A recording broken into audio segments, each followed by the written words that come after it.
अस्सलामुअलैकुम दोस्तों, आज हम आपको एक बेहतरीन और नायाब नुस्खा बता रहे हैं जो कि उपकरी के शेखुल वज़ाइफ जनाब हकीम साहब का नुस्खा है।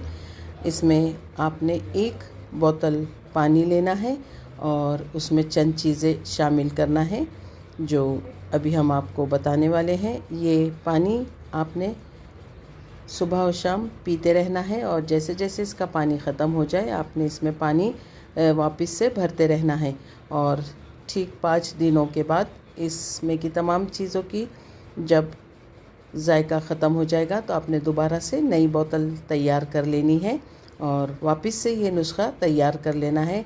आप इस रेमेडी को भरपूर इस्तेमाल कर सकते हैं, इसका कोई साइड इफ़ेक्ट नहीं होगा। ये रेमेडी आपके काम आएगी पथरी के लिए, हाई ब्लड प्रेशर के लिए, शुगर के लिए, पेट की ख़राबी के लिए और जो सुस्ती आप पर गालिब रहती है उसके लिए। तो देखिए, ये एक काली हड़ लेनी है। इसकी शक्ल ऐसी होती है।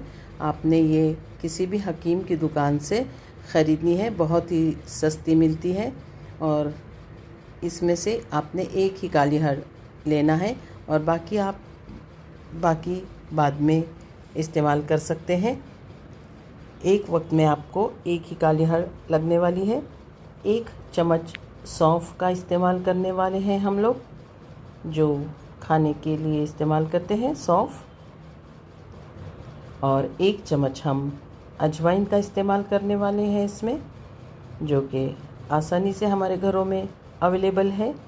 इसके बहुत से फ़ायदे हैं।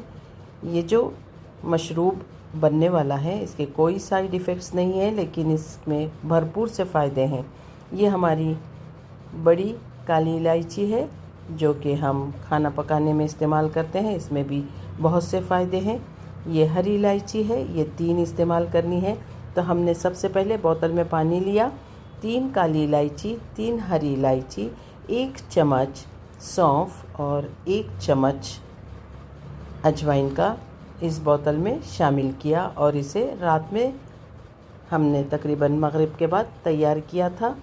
रात भर ये भीगते रहे और दूसरे दिन इसका जो रंग तब्दील हुआ है वो आप देख सकते हैं। थोड़ी देर में ये हमने तैयार कर लिया मशरूब।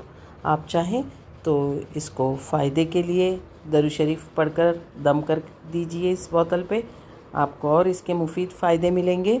और उपकरी का टोटका है तो इसके ये तो बेशुमार हैं इसके, लेकिन आज के दौर में हाई ब्लड प्रेशर, शुगर और पथरी सभी को तकलीफ़ है। तो आप भी अपने जानने वालों में जिसको भी ये शिकायत है उसे ये नुस्खा बता सकते हैं। 5 दिन इस पानी को इस्तेमाल कीजिए, 6ठे दिन दोबारा से नया बना लीजिए, क्योंकि इन चीज़ों का जायका पानी में से ख़त्म हो जाएगा। दोबारा रिफ़िल कीजिए पानी में और दोबारा से ये चीज़ें डालकर फिर से इस्तेमाल कीजिए। लगातार इस्तेमाल करते रहिए। आप अपनी दवाएं देखिएगा कि आहिस्ता आहिस्ता कम करते हुए छोड़ देंगे। ये हमने मगरिब के बाद डाला था, दूसरे दिन सुबह पानी का रंग इस तरह से हुआ है। इसे दिन भर आप पीते रहिए और इंशाल्लाह अपनी बीमारियों से निजात पाइए। साथ ही आपकी दुआओं में याद रखिए।